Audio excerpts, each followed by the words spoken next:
Welcome to NCERT special classes. चलिए आज हम पढ़ेंगे थर्ड चैप्टर। इस चैप्टर का नाम है मौर्यकालीन कला। इस चैप्टर में हम मौर्य काल में बनी हुई विभिन्न वास्तुकलाओं के बारे में जानेंगे। चलिए शुरू करते हैं। ईसा पूर्व 6ठी शताब्दी में गंगा की घाटी में बौद्ध और जैन धर्मों के रूप में नए धार्मिक और सामाजिक आंदोलनों की शुरुआत हुई। ये दोनों धर्म श्रमण परंपरा के अंग थे। दोनों धर्म जल्द ही लोकप्रिय हो गए क्योंकि वे सनातन धर्म की वर्ण एवं जाति व्यवस्था का विरोध करते थे। उस समय मगध एक शक्तिशाली राज्य के रूप में उभरा और उसने अन्य राज्यों को अपने नियंत्रण में ले लिया। ईसा पूर्व 4ठी शताब्दी तक मौर्यों ने अपना प्रभुत्व जमा लिया था। ईसा पूर्व 3री शताब्दी तक भारत का बहुत बड़ा हिस्सा मौर्यों के नियंत्रण में आ गया था।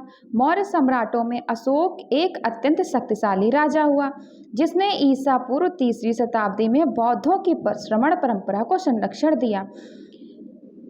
अशोक ने कौन सी शताब्दी 3री शताब्दी में बौद्धों की किस परंपरा को संरक्षण दिया था? श्रमण परंपरा को।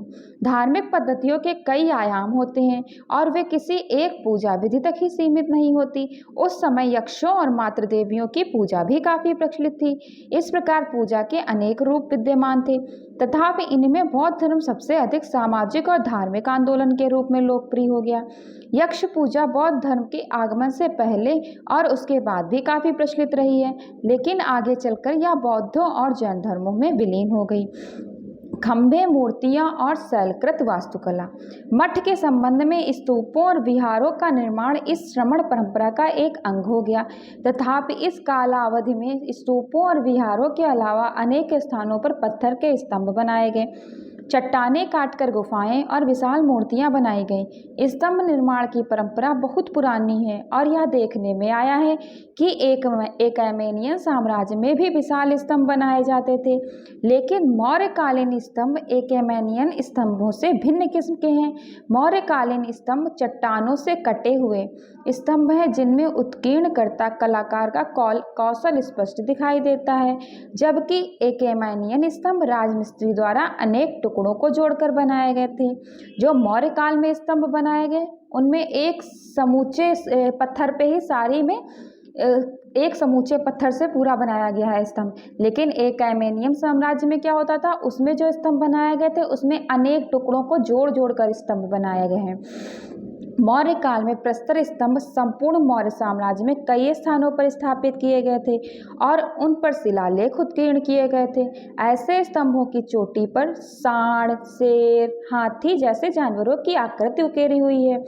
सभी शीर्षाकृतियां हृष्ट पुष्ट हैं और उन्हें एक वर्गाकार या गोल वेदी पर खड़ा उकेरा गया है।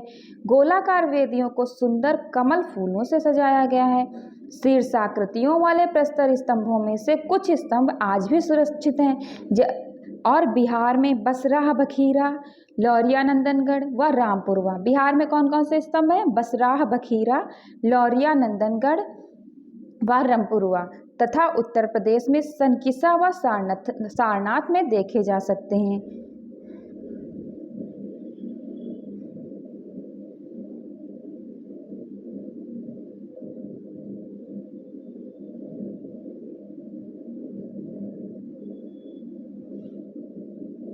सारनाथ में पाया गया मौर्यकालीन स्तंभ शीर्ष जो सिंह के नाम से प्रसिद्ध है, सिंह शीर्ष के नाम से प्रसिद्ध है। सारनाथ में जो हमें मौर्यकालीन स्तंभ मिलता है उसको बोलते हैं सिंह शीर्ष। मौर्यकालीन पूर्ति परंपरा का सर्वोत्कृष्ट उदाहरण है। यह आज हमारा राष्ट्रीय प्रतीक भी है। यह बड़ी सावधानी से उकेरा गया है। इसकी गोलाकार वेदी पर दहाड़ते हुए 4 शेरों की बड़ी बड़ी प्रतिमाएं स्थापित हैं और उस वेदी के निचले भाग में घोड़ा, सांड, हिरन आदि को गतिमान मुद्रा में उकेरा गया है, जिसमें मूर्तिकार के उत्कृष्ट कौशल की साफ झलक दिखाई देती है।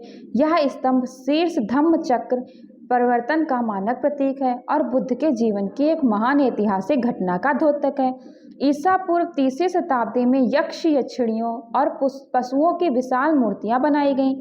शीर्षाकृतियों वाले प्रस्तर स्तंभ बनाए व स्थापित किए और चट्टानों को काटकर गुफाएं बनाई गईं। इनमें से अनेक स्मारक आज भी मौजूद हैं। जिनसे यक्ष पूजा की लोकप्रियता का पता चलता है। और यह भी जाना जा सकता है कि यक्ष पूजा आगे चलकर किस तरह जैन धर्म और बौद्ध धर्म के स्मारकों में आकृति प्रस्तुतिकरण का अंग बनी। पटना, विदिशा और मथुरा जैसे अनेक स्थलों पर यक्षों तथा यक्षिणियों की बड़ी बड़ी मूर्तियां पाई गई हैं। ये विशाल प्रतिमाएं अधिकतर खड़ी स्थिति में दिखाई गई हैं। इन सभी प्रतिमाओं में एक विशेष तत्व यह है कि इनकी सतह पालिश की हुई यानी चिकनी है। इनके चेहरों पर प्रकृति विज्ञान की निपुणता व एवं स्पष्टता दिखाई देती है और अन्य अंग प्रत्यंग का उभार स्पष्ट दिखाई देता है। यक्षिणी की प्रतिमा का एक सर्वोत्कृष्ट उदाहरण दीदारगंज पटना में देखा जा सकता है। यह एक लंबी, ऊंची और सुगठित प्रतिमा है और इसे देखने से पता चलता है कि इसका निर्माता मानव रूपाकृत के चित्रण में कितना अधिक निपुण और संवेदनशील था। इस प्रतिमा की सतह चिकनी है।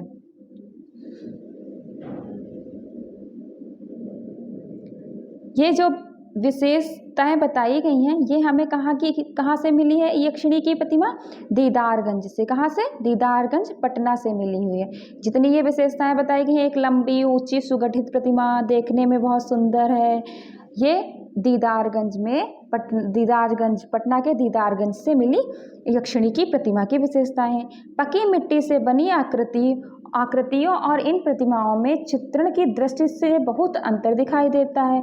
ओडिशा में धौली स्थल पर चट्टान को काटकर बनाए गए विशाल हाथी की आकृति भी मूर्तिकला में रेखांकन लय पारखी की सुंदरता का उत्कृष्ट उदाहरण है।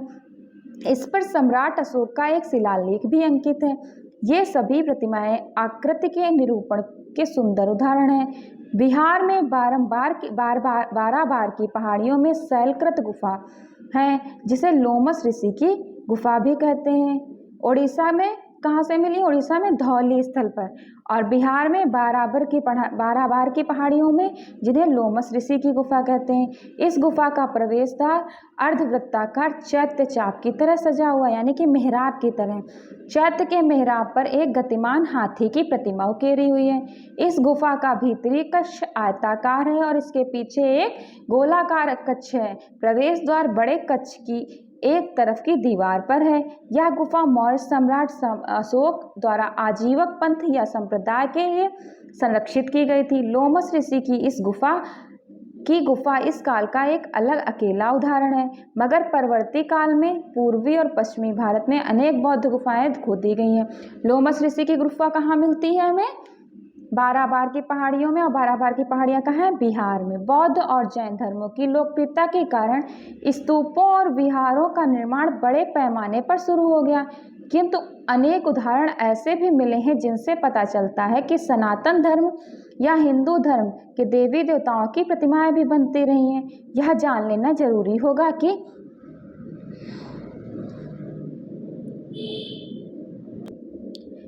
स्तूप अधिकतर बुद्ध की स्मृति चिन्हों पर बनाए जाते थे।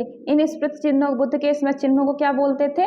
रेलिक्स। ऐसे अनेक स्तूप बिहार में राजगृह, वैशाली, वेथद्वीप एवं पावा, नेपाल में कपिलवस्तु, अलकप्पा एवं रामग्राम और उत्तर प्रदेश में कुशीनगर एवं पिपली वन में स्थापित हैं। धार्मिक ग्रंथों में यह भी कहा गया है कि बुद्ध के अनेक अवशेषों पर भी स्तूप बनाए जाते थे। ऐसे स्तूप अवंती और गांधार जैसे स्थानों पर बने हुए हैं जो गंगा की घाटी से बाहर बसे हुए थे। स्तूप विहार और चैत्य बौद्धों और जैनों के मठी संकुलों के भाग हैं, लेकिन इनमें से अधिकांश भवन प्रतिष्ठान बौद्ध धर्म के हैं। ईसा पूर्व 3वीं शताब्दी की स्त्री संरचना का एक उदाहरण राजस्थान में बैराठ स्थल पर स्थित स्तूप है। सांची का महान स्तूप अशोक के शासनकाल में ईंटों से बनाया गया था और बाद में उसे पत्थर से भी ढक दिया गया और नई नई चीजें भी लगा दी गई। कालांतर में ऐसे बहुत से स्तूप बनाए गए जिनसे बौद्ध धर्म की लोकप्रियता का पता चलता है। ईसा पूर्व 2वीं शताब्दी के दौरान और इसके बाद हमें ऐसे अनेक अभिलेखीय साक्ष्य मिले हैं जिनमें दानदाताओं का नाम और कहीं कहीं तो उनके पेशे का नाम भी दिया गया है। इन स्तूपों और राजसी संरक्षण के उदाहरण बहुत कम मिलते हैं। संरक्षकों में आम भक्तों से लेकर गृहपति और राजा महाराजा भी शामिल थे। कई स्थलों पर श्रेष्ठ जनों या व्यापारिक श्रेणियों द्वारा दिए गए दानों का भी उल्लेख मिलता है। लेकिन ऐसे अभिलेख बहुत कम पाए गए हैं जिनमें कलाकारों या शिल्पकारों का भी नाम दिया गया हो।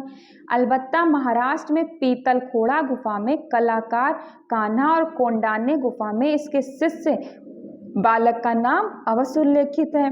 कहाँ? महाराष्ट्र की पीतलखोड़ा गुफा में कलाकार कान्हा का नाम और कोंडाने गुफा में उसके शिष्य बालक का नाम उल्लेखित है। कुछ अभिलेखों और शिलालेखों में शिल्पकारों की श्रेणियां जैसे प्रस्तर उत्कीर्णक, स्वर्णकार, पत्थर घिसने और चमकाने वाले, बढ़ई आदि का भी उल्लेख है।